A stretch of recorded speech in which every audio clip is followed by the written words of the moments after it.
KwabaseThesalonika okuqala isahluko sokuqala. OPawulu, noSilvano, noThimothewu kulo ibandla labaseThesalonika elikuNkulunkulu uBaba naseNkosini uJesu Kristu, makube kini umusa nokuthula.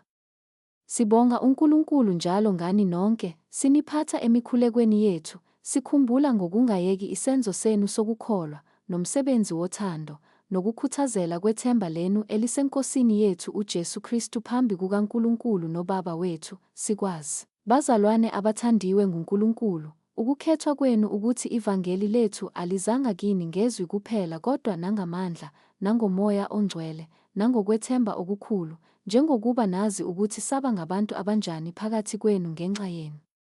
Nani naba ngabalingisi bethu, nabeNkosi senilamukele izwi ekukhathazekeni okukhulu ngokuthokoza kukaMoya oNgcwele, naze naba yisibonelo kubo bonke abakholwayo eMakedoniya nase-Akhaya.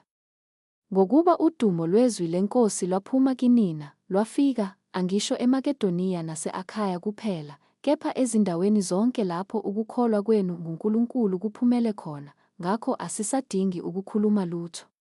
Ngokuba bona uqobo balanda ngathi ukuthi kwabanjani ukungena kwethu kinina nokuthi naphendukela kanjani kuNkulunkulu, nishiya izithombe, ukuba nikhonze uNkulunkulu ophilayo oweqiniso, nilindele iNdodana yakhe ivela ezulwini, ayivusa kwabafileyo, uJesu osihlangulisa olakeni oluzayo.